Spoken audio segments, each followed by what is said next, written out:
سلام.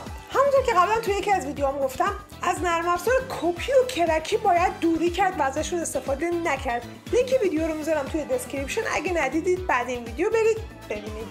توی همون ویدیوام گفتم برنامه‌های اوپن سورس یا رایگان معمولا از پس کارهای روزمره‌ای که نیاز داریم برمیان، مگر اینکه استفاده دیگه خیلی حرفه‌ای باشه یا کار خاصی بخوایم بکنیم که از پس اوپن سورس ها بر نیاد.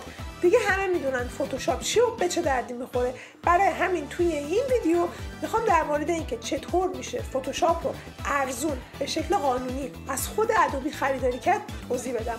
نرم افزارهای مشابه ارزونتر، رایگان و اوپن سورسی که به درد ادیت عکس میخورن رو هم معرفی میکنن. فکر نکنید فقط فتوشاپ که کارتون رو میندازه. اگه کاربر حرفه‌ای نیستید به احتمال خیلی زیاد paint.net هم کارتون رو راه میندازه. پس برو بریم تو کارش. فقط قبلش اول ویدیو رو لایک کنید و اگه کانال رو سابسکرایب نکردید دکمه سابسکرایب رو بزنید و زنگوله کنارش هم بنوازید که وقتی ویدیو جدید میذارم زودی بفهمید. حتما برام کامنت بذارید و خلاصه به هر چی دکمه پایین هست به جز این یه حالی بدید.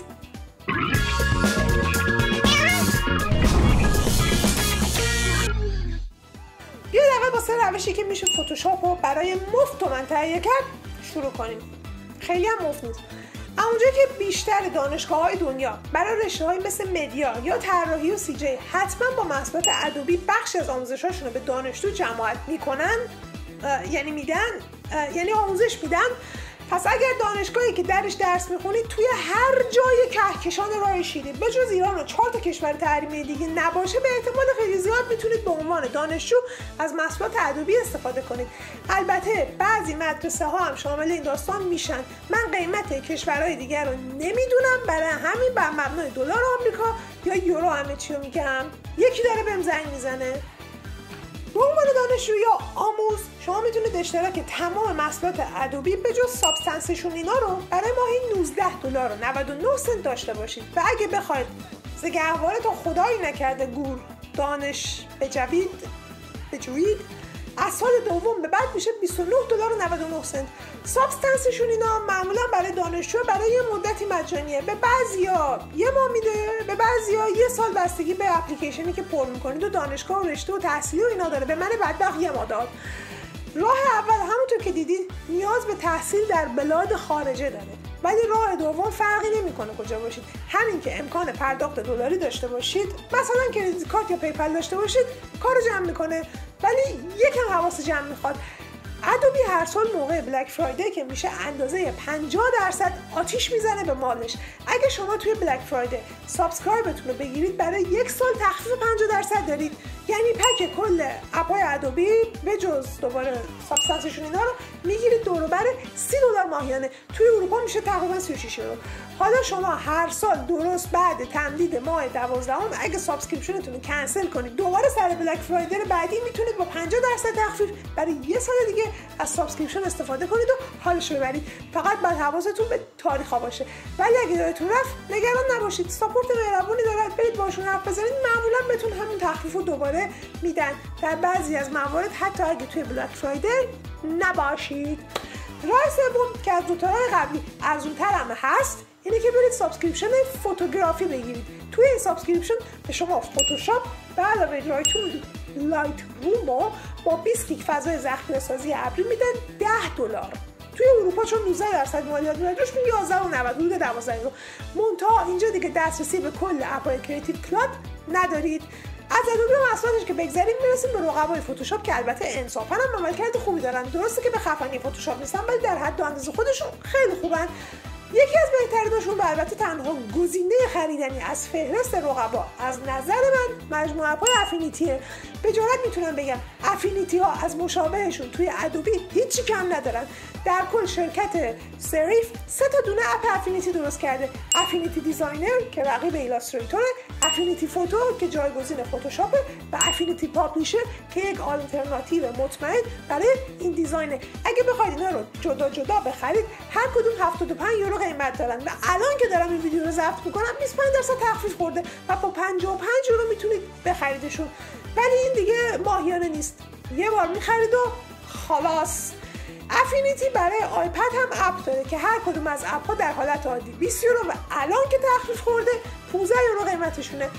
به جز اینکه میتونید تکی تکی برید هر کدوم از افینیتی ها رو بخرید، یه یونیورسال لایسنس هم داره که یه بار 180 یورو یا الان تو تخفیف 135 یورو میدید و هر چی افینیتی هست از دسکتاپ بگیرید تا آیپد رو با هم میگیرید. از همه بهتر اینه که مهم نیست چند تا دستگاه دارید، هر چند تا دستگاه که دارید میتونید افینیتاتون رو روشون بریزید و فعالشون کنید. و خلاصه اینکه از لانگ است که روی دستگاه‌های خودتون یا خونتون باشه میتونید ازشون استفاده کنید، ولی فقط شخص خودتونید که اجازه استفاده تجاری از افینیتی ها رو داره.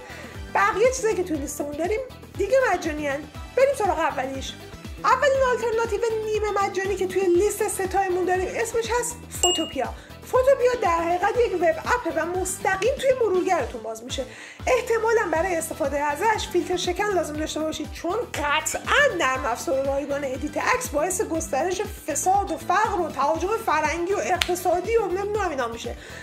محیطش خیلی شبیه فتوشاپه، ولی نمیتونه ازش انتظار اینو داشته باشید که یکی کارهای فتوشاپ رو بکنه، ولی در حدی که راضی نگهتون رو کارتون رو راه بندازه کار میکنه.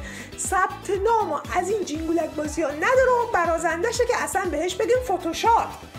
هستش برای خودش خوشحال. حتی AI Selection Tool و Object Selection Tool هم داره. البته که میتونید ماهی $5 بدید بهش و اشتراک پریمیومش رو بگیرید و به امکانات بهتری از جمله AI بهتر دسترسی داشته باشید، ولی همین مجانیش هم تا خیر کار را بنداز و چون وب بیسه هر جایی که بتونید وبسایت باز کنید اینم میتونید استفاده کنید. مورد دوم که اتفاقا خیلی وقت هم از اونجاست اسمش گیمپه، یا آیکونی شبیه بوشفکر و لاکی لوک داره و البته همون قدم خنگی، ولی در حد و اندازه های یک نرم افزار اوپن سورس و البته مجانی خیلی بهتر از خوبه. اگه استفاده فوق حرفه‌ای از فتوشاپ نداشته باشید کاری نیست که این رفیقمون نتونه انجام بده، و برعکس خود فتوشاپ که فقط روی مک و ویندوز موجوده و نسخه اندرویدی و آی او اسش محدود، این یه نسخه برای هر سیستم عاملی که اون بیرونه داره. یعنی واقعا تعجب نمی‌کنم اگه ببینم یکی نشسته گیمپو برای ماشین لباسشویی خونه‌ش هم کامپایل کرده. از مک بگیر تا ویندوز و لینوکس و اندروید گیمپ مستقیم تشریف دارن و روی آی او اس یه ایکس چسبونده اول اسمش شده ایکس گیمپ. خلاصه داستان اینه که پول نمیدید و راحت 70-80% یا بیشتر هر کاری که فتوشاپ میکنه رو میکنه. میشه. آخرین مورد لیستم متاسفانه فقط برای ویندوزی ها موجوده، برای بقیه نیست. تموم کردن دیگه، نیم فروشن. اسمش هم از paint.net که اول ویدیو هم یه اشاره ریزی بهش کردم. این به نسبت قبلی ها خیلی محدودتره، ولی برای کارهای دم دستی مثل تامنیل ویدیو زدن و ریتاچ کردن و عکس و نمیدونم ریسایز کردن و گرافیک دیزاین‌های ساده کاربردیه. نمیگم پرفکت، کاربردیه، ولی همین که مجانیه یعنی اینکه به درد میخوره. اصلا از قدیم گفتن موف باشه paint.net باشه، اصلا مایکروسافت پینت باشه. والا لینک همینایی که گفتم و توی دسکریپشن میذارم. لایک، سابسکرایب، زنگوله، کامنت و خلاصه هر چی دکمه پایین از غیر این یادتون نرو. تا ویدیو بعدی پیس.